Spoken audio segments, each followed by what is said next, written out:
Hello, and welcome to Mikey's Film Corner. I'm your host, Mikey, and we're going to talk about Babygirl.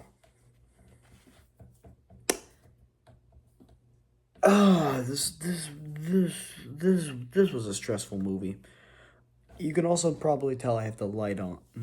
I I'm gonna be honest. I wanted to keep the light on while watching this movie because so many times it felt like super dark. I don't know what was going on with the lighting in the movie, but it was way too dark. Besides that, I want to get my this straight ahead. I actually didn't want to watch this. I don't even know why I watched it. But the Oscars are around the corner, so I'm going to try to put out as many film reviews as I can in between all the nominations that are probably going to be announced on the 23rd. I'm going to have my opinions on that when it happens. Um, but as of right now, as I'm recording this video, the nominations haven't been announced yet. But this is one of those movies that's like, hey, Nicole Kidman could get a Best Actress Oscar nomination. And I think she got nominated at the Globes. I don't know. I'll have to check that. But who knows? Anyway, I didn't even watch the Globes anyway. I wish I made a video on it before, but to be honest, I didn't actually watch the Globes. But I'll give my opinions on that as well soon. Anyway, Babygirl is about a woman who has an affair with this young hot intern, and she's like the big CEO of a company, and her husband is played by Antonio Banderas. So picture this: picture Nicole Kidman and Antonio Banderas playing a married couple with marital issues. Figure that out, I guess. I don't know. Most random casting choices of all time, in my opinion.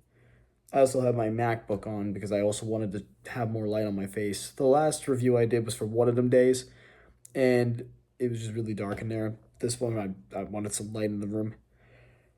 Now, there are some good things about this movie. Camera work is really good. Pacing flowed really well. Even through, the scenes in the movie. I'm not going to over explain it, but if if you've seen an erotic thriller, you probably know what you're walking into. Um, it's not horrible. The critics' reviews might be a little too high on it. If you go to Rotten Tomatoes, I think it has like over 80 something percent on Rotten Tomatoes, and the audience reviews are like around 50 something percent. So I'm with the audience on this one. It's not that great, but it's not horrible. Like it's a movie. Let's go with that. It's a movie. It's not for the faint of heart, though. This is not a movie you go on a date night for. I guarantee you that. This is not a movie that you walk into and think, oh, it's got to be like this. It's not. Do not think of this like 50 Shades of Grey. Just don't. It's not even close. It's actually, I think it's a whole different ball game entirely. It's a movie that has like those similar vibes of Fatal Attraction, Basic Instinct, those erotic movie, like those movies of the past. It's got that kind of a vibe, but it's not the same thing. It's an entirely different movie. It's written and directed by the same person who did Bodies, Bodies, Bodies. So if you've ever seen that movie, it's that same person. I think I forgot. I already forgot the person's name, but I know it's the same person who did that movie. And it felt like a movie that I wasn't going to be into from the beginning, but it had me hooked a little bit here and there. But again, this is just not my movie. And the the the the audiences might be on the right side on this one. I don't understand how this is going to be an Oscar contender in anything.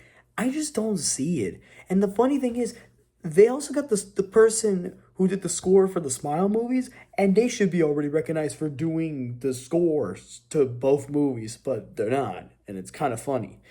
It's this movie that they do the best score of, and it's not with a freaking lion drum from Smile.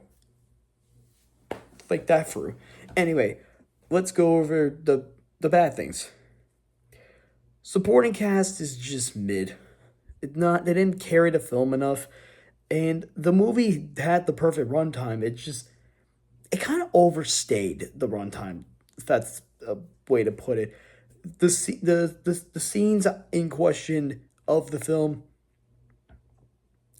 felt a little weird. Like they were filmed fine, but it's just a lot to unpack. Again, maybe I'm just not into erotic thrillers, so maybe that's why. But hearing this was an Oscar contender, I was like, I had to figure out what was going on. I've had to figure out, hey, why are people my age seeing this? I don't get it. I don't get it. Why? What was so special about this? Final rating, I'm gonna give it like a 6 out of 10. And the only reason why is because Nicole Kidman is really good in this movie, but that's it. Like the movie's just average. It's not spectacular. It's not like a big masterpiece. It's a movie made by an up and coming filmmaker who's probably gonna make a crap ton of better movies than this. And they already made a funny movie in Bodies, Bodies, Bodies. This is just a dud compared to the other one. And again, Nicole Kidman, perfect in this movie. But you kind of feel bad for Antonio Banderas when you watch this movie. You're gonna feel bad for him a lot. His character specifically, it's a lot to unpack. I'm not gonna go further with this review. I've already said enough. If you guys enjoyed this review, please make sure to smash the like button and smash the subscribe button. Excuse me. More Oscar-related movie reviews coming soon. The Oscars around the corner, and I'll give my opinions on that as well. Hope to see you guys soon. Take it easy, guys.